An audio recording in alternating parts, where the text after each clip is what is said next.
Good evening, students, friends. I have great pleasure in welcoming today for today's knowledge session, Professor Dr. Subhash Kakkar, who will speak to you on lessons from his mother.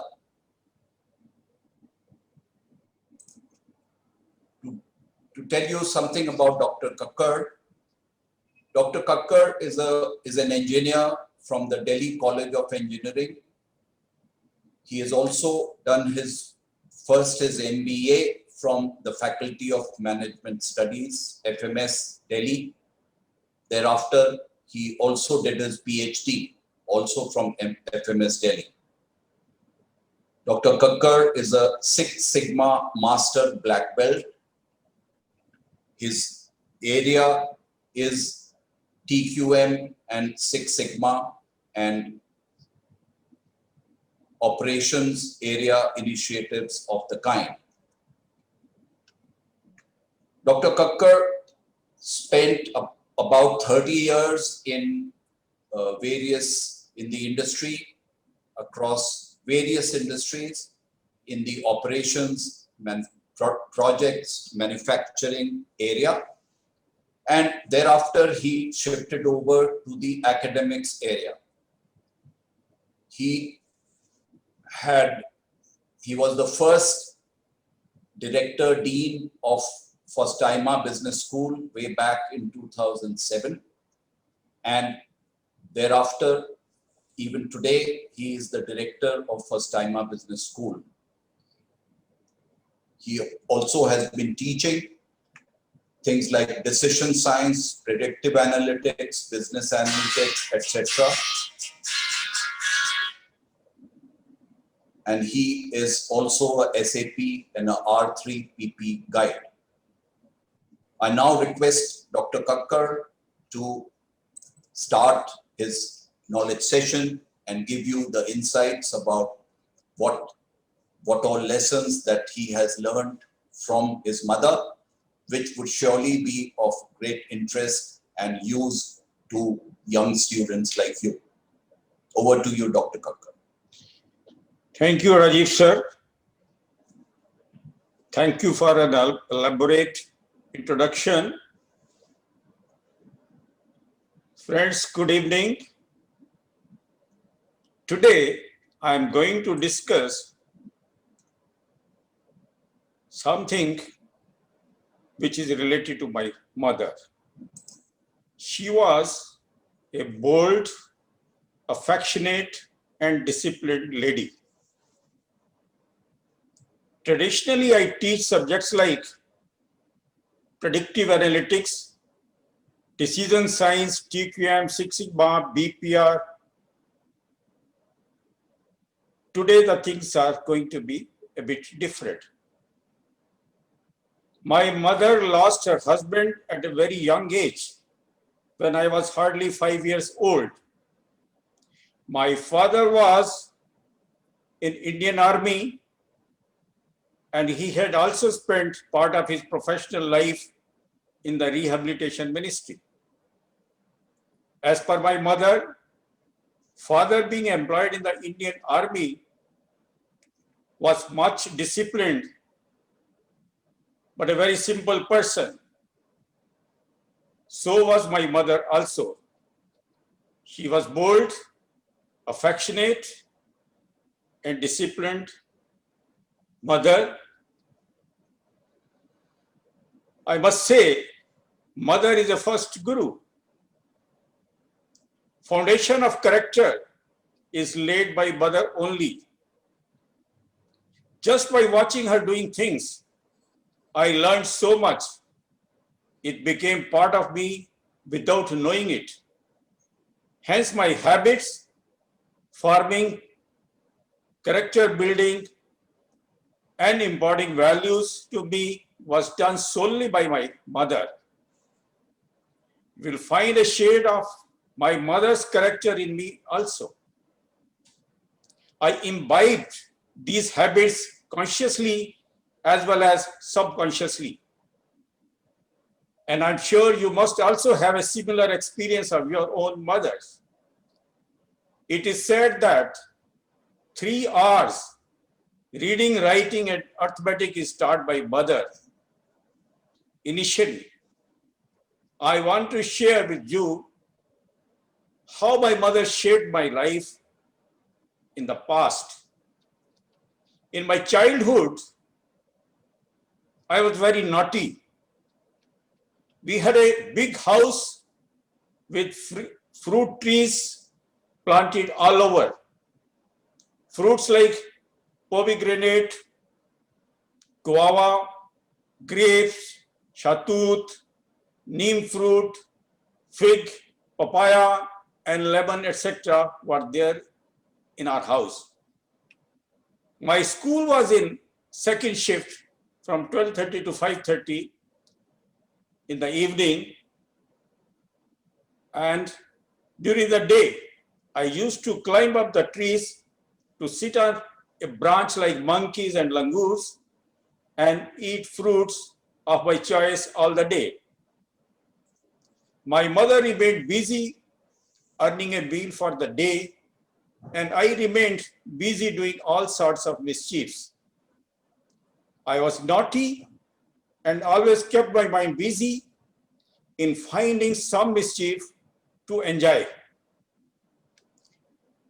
Once one of my mother's friends came to our house and informed my mother that 3-4 rishis have come along with the Maharaj Ji in one of the neighbors' house, and they are staying there. These people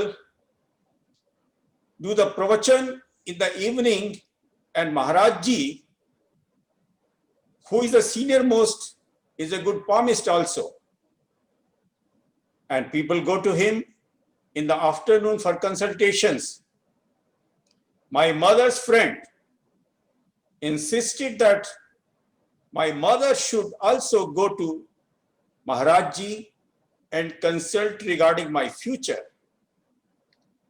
My mother reluctantly took me to that person who was Maharaj Ji. And at her turn, she presented me to him. As others were doing, I also showed my palm to Maharaj Ji. And both of us, my mother and I, waited to hear some good things from that person. But Maharaj Ji said to my mother, "Look, sister, your son doesn't have a fate line. God has not given him any fate." My mother got upset, but on her face showed no reaction, and asked him a question. "Maharaj Ji, tell me whether my son will study or not." At this, Maharaj Ji told that when a person does not have a fate line in his hand, how one can think of educating him. My mother brought me back. It was a serious matter. But she never reflected sadness on her face. After coming back, she told me to sit and listen carefully. God do not give a few lucky persons a fate line, and he leaves up to them to write whatever they want in their lives. Whatever these people want, these people means those who do not have fate line, they should work for it and success will be theirs. And these people are the luckiest ones and not the people who have fate line or luck line on their hands. This was a great lesson to me. I was very young, but I understood the meaning of this statement, what my mother had given me at that time. That was a day I realized the purpose of my birth. And I started considering myself the luckiest person on earth to have my desires fulfilled. This is what my mother told me. After that, I started aiming something, started working for it, and finally achieving it. I started studying hard from that day because I used to aim that I am to get very good marks. And then I got also good marks. So this is the lesson given by my mother. साहिल से पहुंचने से इनकार किसे है, लेकिन तूफानों से लड़ने का मजा ही कुछ और है। कहते हैं किस्मत में खुदा लिखता है, लेकिन उसे मिटा के खुद गढ़ने का मजा ही कुछ और है। This I kept it in my mind.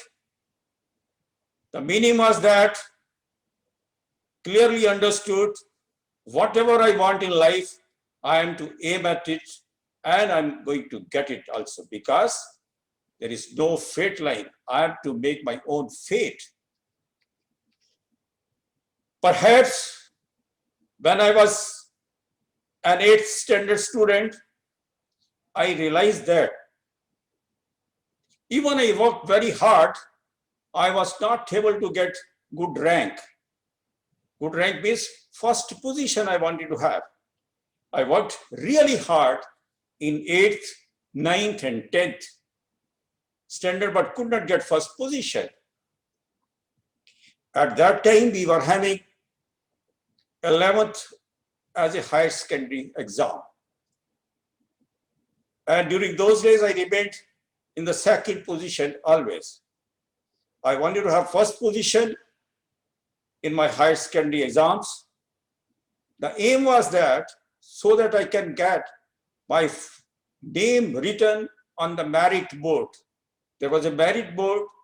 The names of the toppers were written year after year. So I wanted my name to be written in that merit board.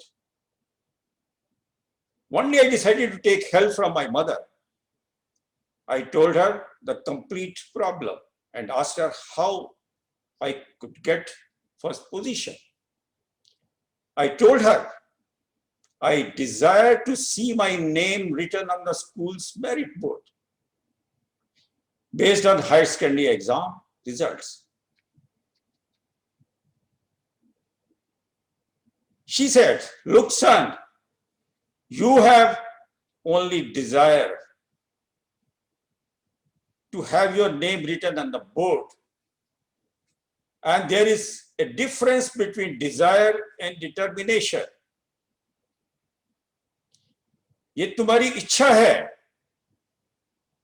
इरादा नहीं है.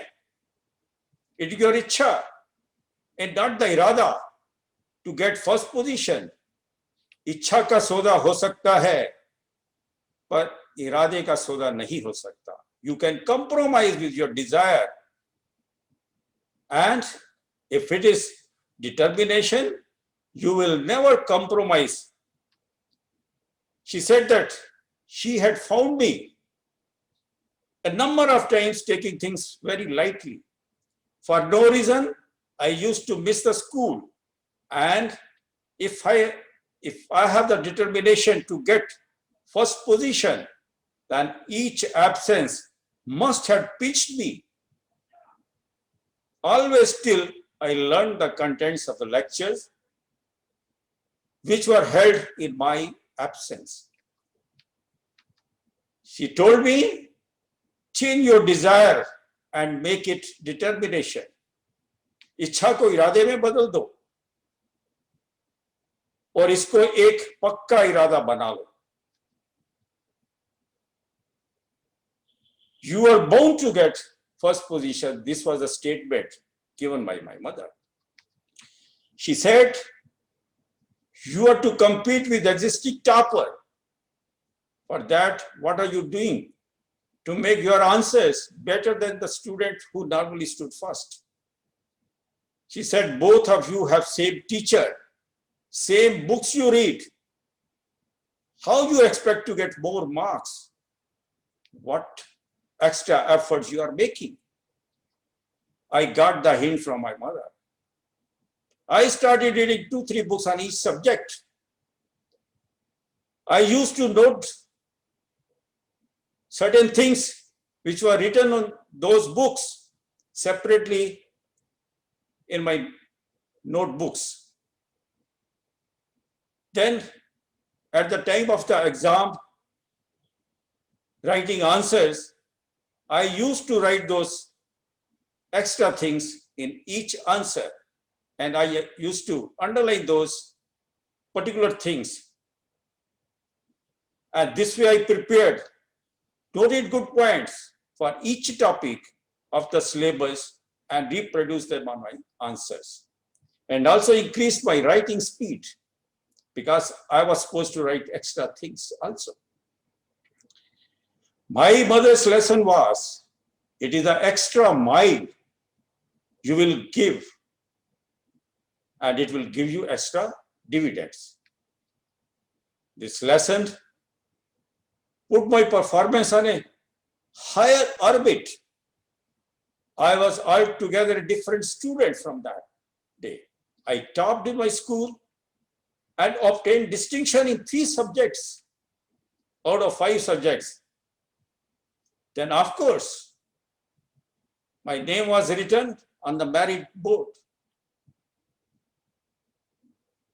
I did BSc Engineering from Delhi College of Engineering and MBA from FMS. I was scholarship holder in the college.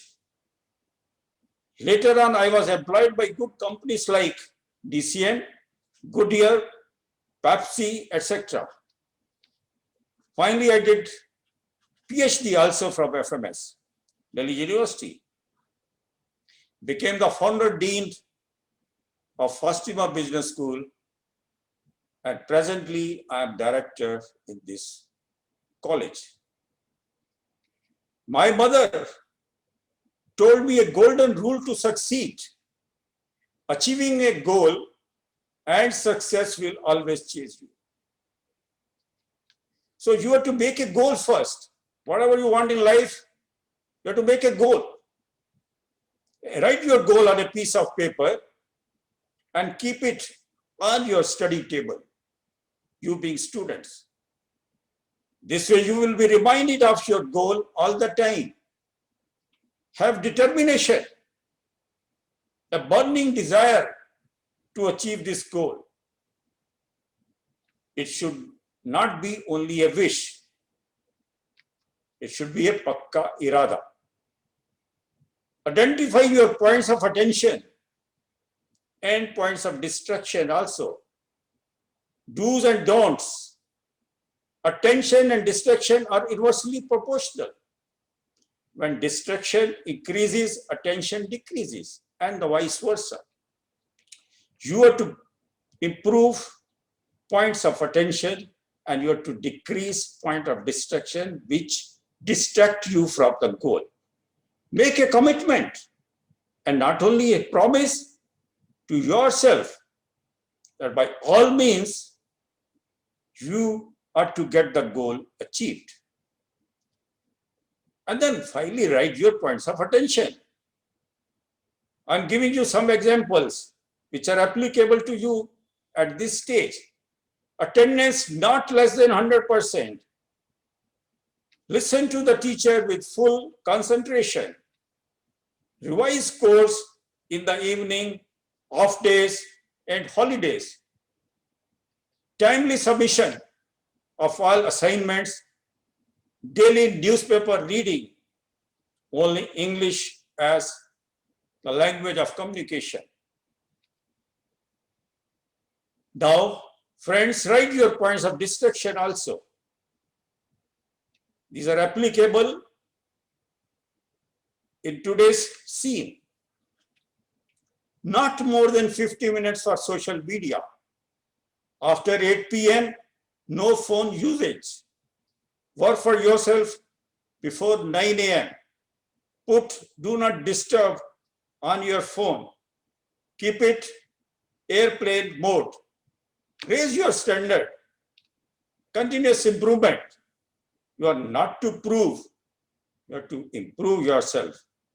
Bruce Lee used to say, I am not afraid of my opponent who knows 10,000 different styles, but I am afraid of the opponent who practices one stroke 10,000 times. And this is the beauty of practice. You have to practice, practice, and practice. Mentor is important in life. I had my mother as my mentor. There are only two relations in the entire world who can trust you. Your parents, one, and your teacher, the second. These two are your real well-wishers. They will critically examine your performance and guide you. Others will feel jealous of you. Good coach is a good critic also.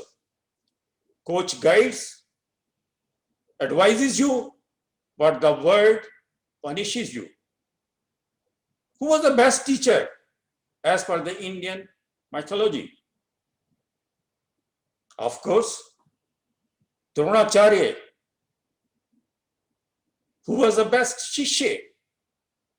Arjun? No, Eklavya.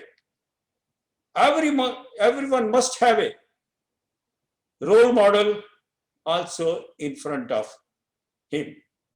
Greatest coaches in the world are the best critics in the world also.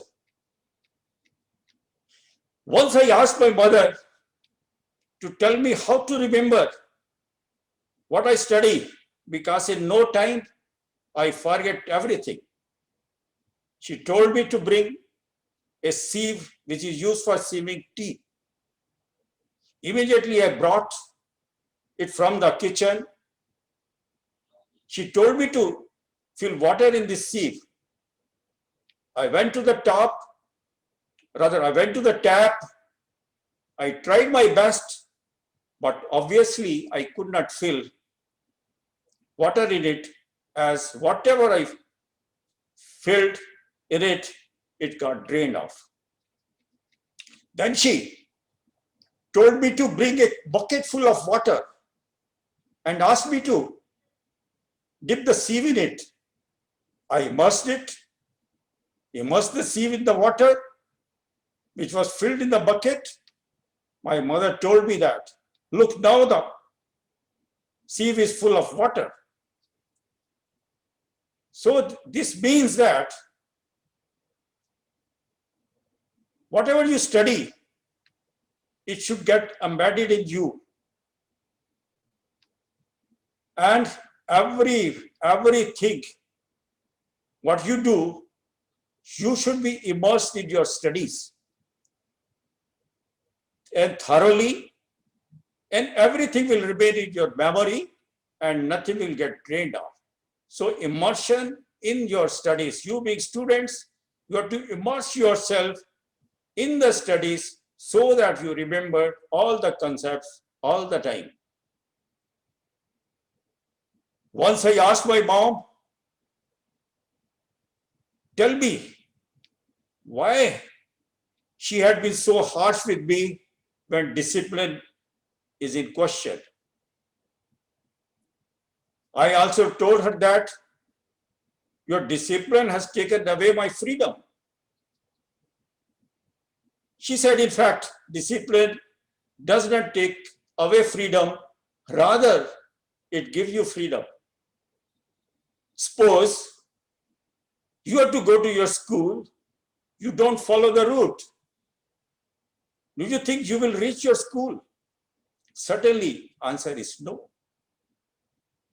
If a train is allowed to run not on the track, it will not reach its destination. And if I remove the steering wheel from the car, it will not move in proper direction. If one does not follow traffic rules, probably he will not reach his destination. Instead, he will reach somewhere else. Similarly, if box of toffees is given to a child, he will like to eat them all at one go. He will fall sick. On the other hand, if he is given 1 or 2 toffees at a time on daily basis, he will enjoy more for a longer period. She said, mother has to be tough so that her child or children can face the challenges of life. She also explained that eagle makes its nest at the highest peak of a mountain. She gathers courage and drops its newly born from the peak. Young one discovers its wings and starts flying and is never found dead on the ground. She gave me one more example. Mother giraffe. Giraffe is the tallest animal, 15-20 feet in height. When this mother giraffe gives birth to its child, it gives in a standing position. It drops its newborn from a height of around 20 feet. Young one falls on the ground and its mother takes a little head start and kicks him in the back. Young one stands and falls again. Again, mother giraffe kicks him and it stands, walks a few steps and falls down. Probably, mother does it 4 or 5 times and young one learns how to walk and how to run. Now, if the mother doesn't do it, this young one will be eaten away by other animals in the forest. So sometimes, mother told me, one has to be unkind to be kind. So discipline is an important ingredient in the character of a person to succeed in life. Once I asked my mom to tell me what successful people do,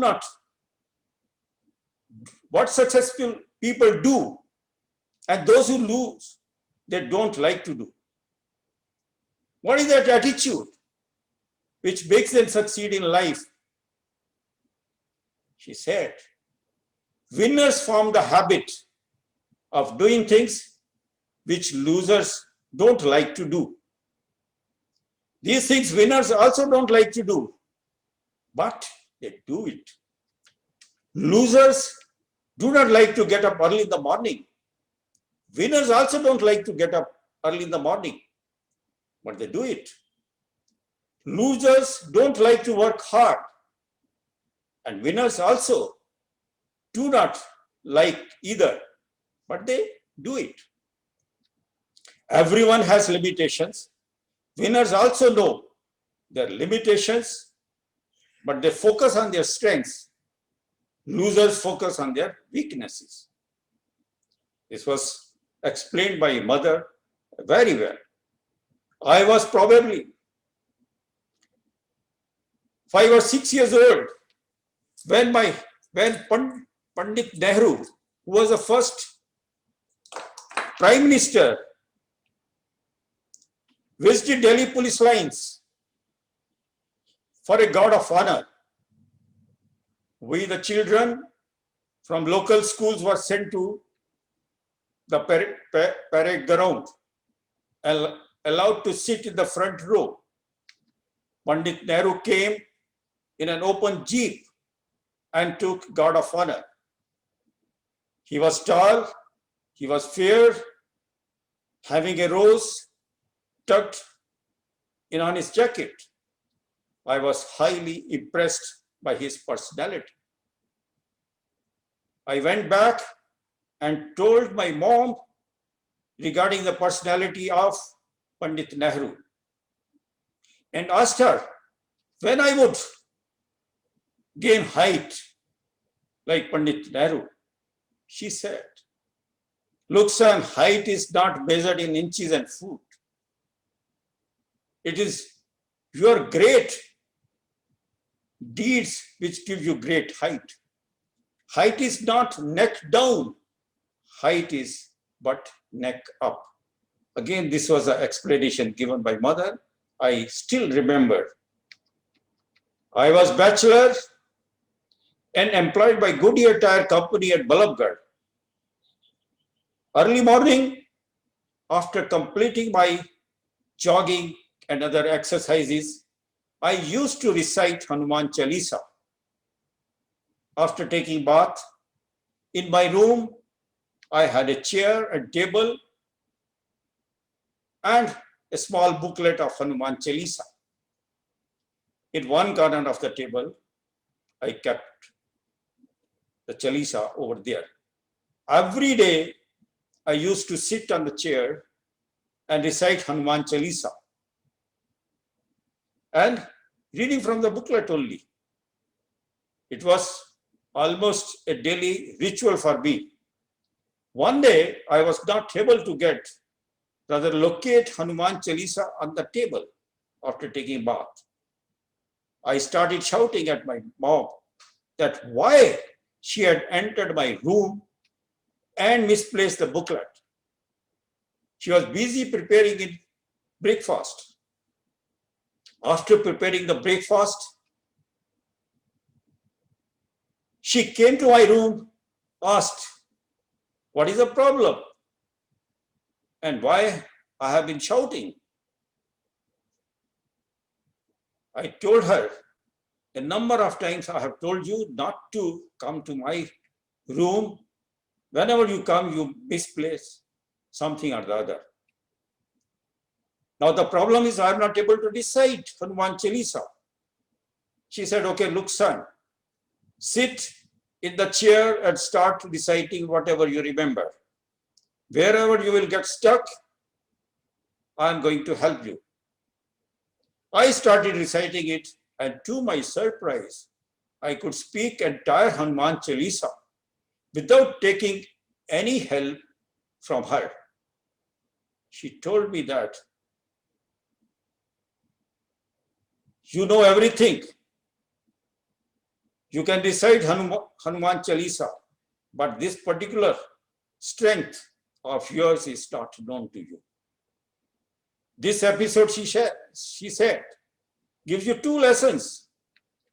Lesson number one, things which we want to remember forever, we must do them again and again, repeatedly.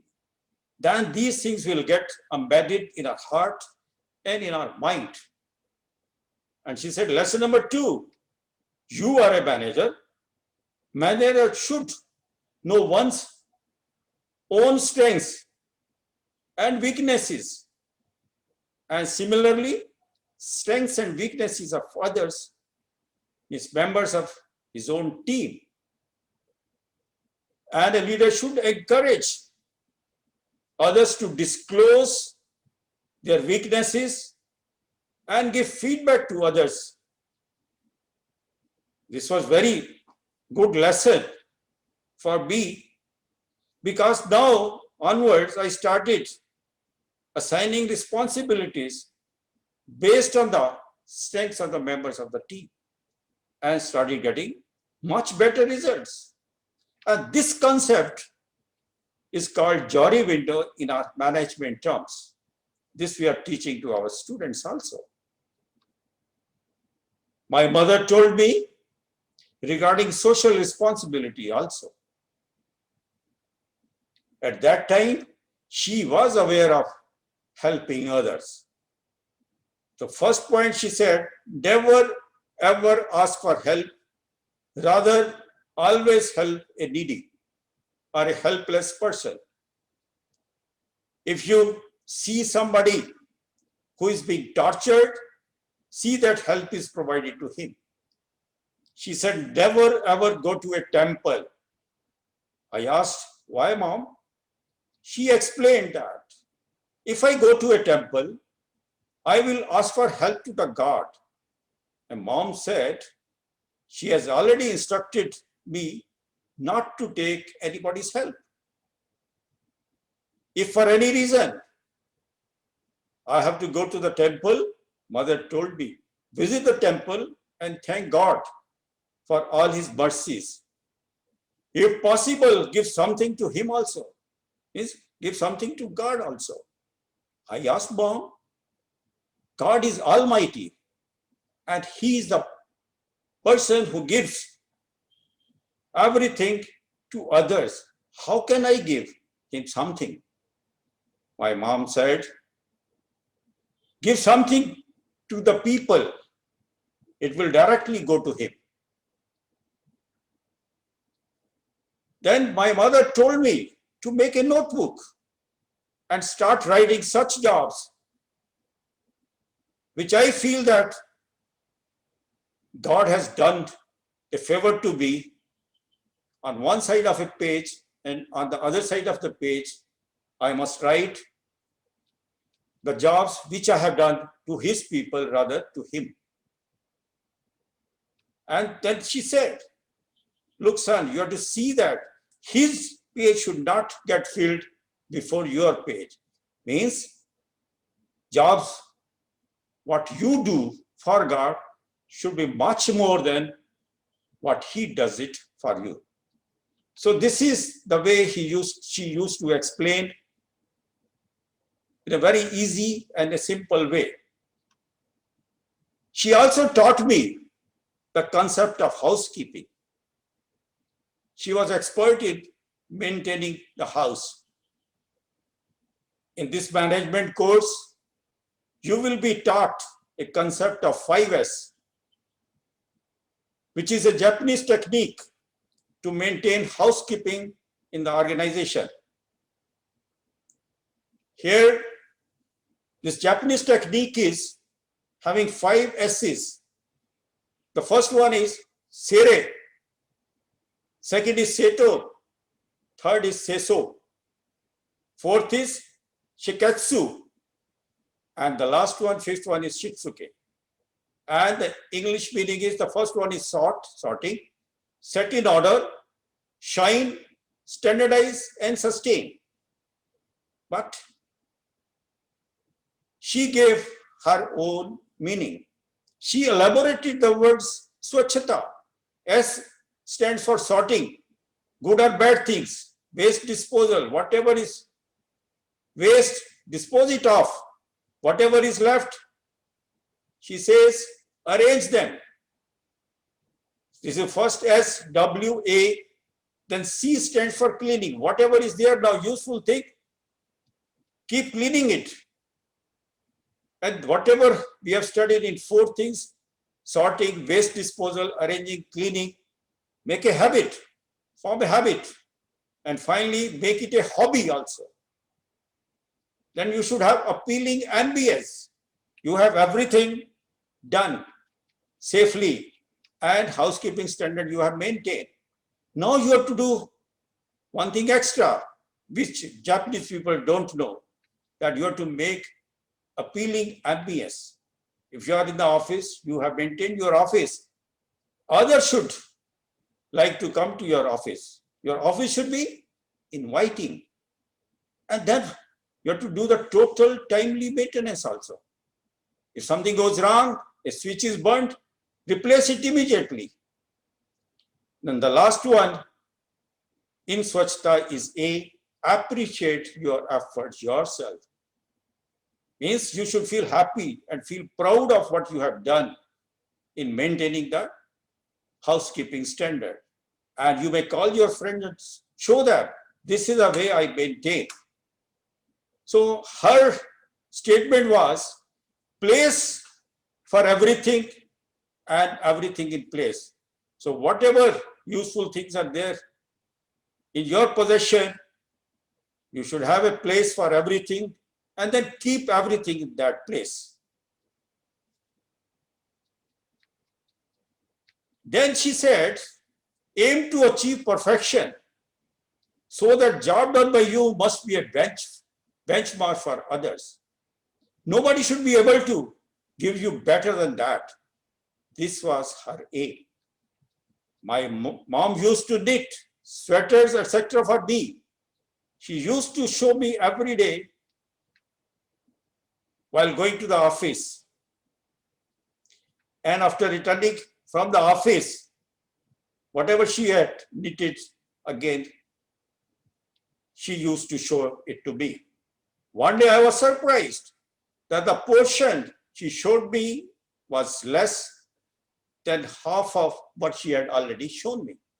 I said, last time it was a bigger and now it is small. What has happened? Why it is so small now? Why it is less knitted? She said, while observing, she found a mistake. There was a wrong stitch. तो उन्होंने सब उसको sweater को उधेड़ा, दोबारा से बनाया. That is the kind of standard she wanted in every aspect of her job. And the same thing she taught me also. And finally, I studied TQM, Total Quality Management, and this is the concept over there, that everything what you do should be a benchmark for others.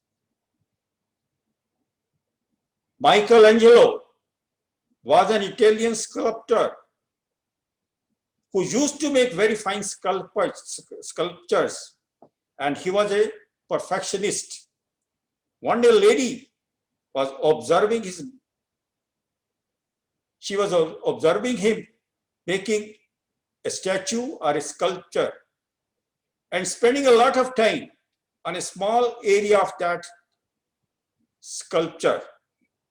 Lady asked him, why are you devoting so much of time on such a trifle thing? He replied, trifles make perfection, and perfection is no trifle. And this kind of aim one should have in life also while performing jobs. And you have to make a standard for others to follow. She used to tell me, a job can't be differentiated on account of age or gender, male or female, young or old. One should be able to do all kinds of jobs, whether he is a male or a female, young or old. She taught me cooking, she taught me knitting, embroidery, and she used to force me to go for jogging every day morning. At this age also, I jog for 3 to 4 kilometers daily. I get up early in the morning at 4:30. She used to get up at 4. I have learned dance also from Shamak Davar. I perform at Siri Fort. People come to watch it. Then there is a corporate experience. When you go into a profession with service in mind, money comes so fast that you can't even count it. But if you go into a profession to make money and not to serve, it does not come. And if it does come, it is short-lived. And if it is not short-lived, it has no goodwill attached to it. If you have all the money in the world and no goodwill, is it worth having it? No. Now look, if everybody in the organization starts giving smile to others, what would happen to the productivity in the organization? Isn't it what we want? It is going to improve. So she said, there is a difference between making money and earning money. She said, making money is crime, while earning money is spiritual, and I should follow only spiritual means. खुदा ने जब पहली बार मां को बनाया, फिर वह बहुत पछताया, क्योंकि खुदा का काम था मोहब्बत वह मां करने लगी। खुदा का काम था हिफाजत, वह मां करने लगी। और खुदा का काम था बरकत, वह भी मां करने लगी। देखते ही देखते उसके सामने कोई और परवरदिगार हो गया। बहुत मायूस हुआ, बहुत रोया, क्योंकि मां को बनाकर खुद खुदा भी बेरोजगार हो गया। जितना दिया मेरी मां ने मुझको, इतनी मेरी औकात नहीं। ये तो कर्म है मेरी मां का, वरना मुझ में कोई ऐसी बात नहीं। दुनिया में मुझे जो भी मिला, जितना भी मिला है, सब कुछ ये मेरी मां की दुआओं का सिला है। This is what I wanted to share with you friends. बेझिझक पूछिए, कोई क्वेश्चन पूछना है तो I am ready to answer your questions.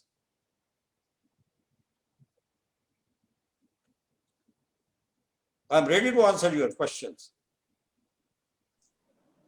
In the chat box, question answer, I find no question. I give you a chance to put in questions. I'm ready to answer.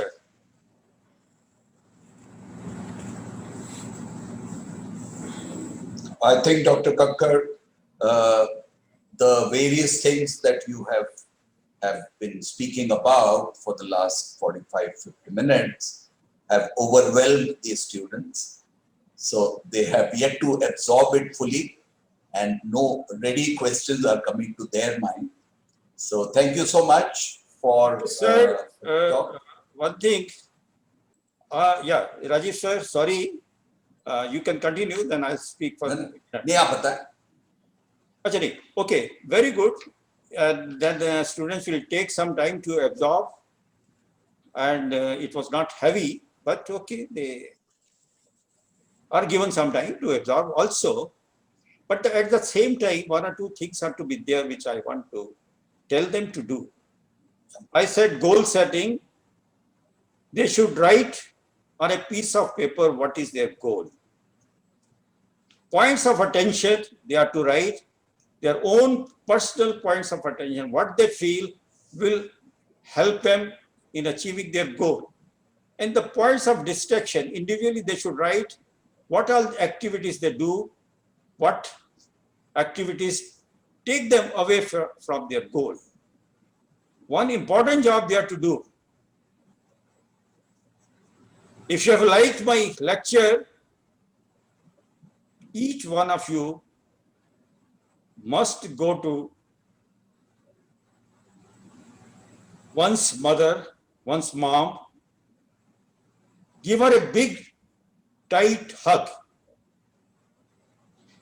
That will make me happy. Thank you so much. Thank you once again, Dr. Kakkar. I'll now call upon Dr. Ramia to propose a formal vote of thanks. Good evening, friends. And I'm sure you must have enjoyed the session. And Professor Kakkar has brought in three important aspects, what I feel: emotion, energy, and more is encouragement. With respect to emotion, he has brought out the story or the importance of her mother in her life. And as far as his presentation is concerned, you had seen the energy that he has, and we look forward from you also to maintain that type of energy in your work, in your action. And the most important is to get the encouragement from this discussion. And truly, sir, it is a beautiful session, not for the student, but for us also. It reminds us, gives a feeling also how our mother has contributed us for what we are today.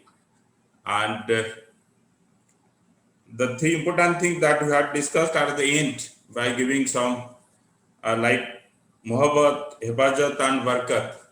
So naturally our mother is, can't say better, she is only live God on the earth.